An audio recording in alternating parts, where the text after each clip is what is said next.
ഇയ്യോബിന്റെ പുസ്തകം 17-ാം അധ്യായം 7-ാമത്തെ വചനം. ദുഃഖം ഹേതുവായി എന്റെ കണ്ണ് മങ്ങിയിരിക്കുന്നു, എന്റെ അവയവങ്ങളൊക്കെയും ഒരു നിഴൽ പോലെ തന്നെ.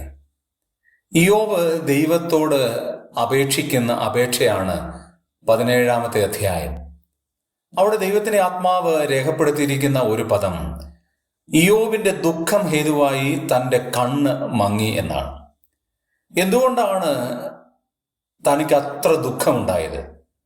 തൻ്റെ മക്കളും ഭാര്യയും സഹോദരങ്ങളും താൻ ഏറ്റവും അധികം സ്നേഹിച്ച ആളുകൾ പോലും ഇയ്യോബിനെ ഒറ്റപ്പെടുത്തുകയും കുറ്റപ്പെടുത്തുകയും ചെയ്തു എന്നുള്ളത് വ്യക്തമാണ്. നിന്ദയും പരിഹാസവുമാണ് ഒരു വ്യക്തിയുടെ ജീവിതത്തിൽ ഏറ്റവും വലിയ പരാജയമുണ്ടാക്കുന്ന ഘടകങ്ങൾ. നമ്മെക്കുറിച്ചും ആളുകൾ എന്തെല്ലാം നിന്ദകളും പരിഹാസങ്ങളും പരാതികളും പറയുന്നുണ്ടാകാം. നാം മനസ്സിൽ പോലും ചിന്തിക്കാത്ത കാര്യങ്ങൾ നമ്മളെക്കുറിച്ച് പരാമർശിക്കുന്നവരുണ്ടാകാം. ഒരു കാരണവശാലും നമ്മളോടത് ചോദിക്കുകയോ നിങ്ങൾ അങ്ങനെ പറഞ്ഞോ, നിങ്ങൾ അങ്ങനെ ചെയ്തോ എന്ന് പോലും ചോദിക്കാതെ നമ്മളെക്കുറിച്ച് തെറ്റിദ്ധാരണ ഉണ്ടാക്കുന്ന ആളുകളുണ്ട്.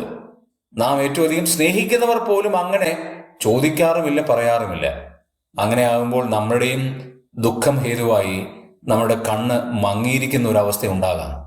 എന്നാൽ ഇയ്യോബിന് ദൈവം കൊടുത്ത അനുഗ്രഹം എത്രയോ വലുതാണ്. നാം ദൈവത്തിന്റെ സമയത്തിനു വേണ്ടി നമുക്ക് കാത്തിരിക്കാം.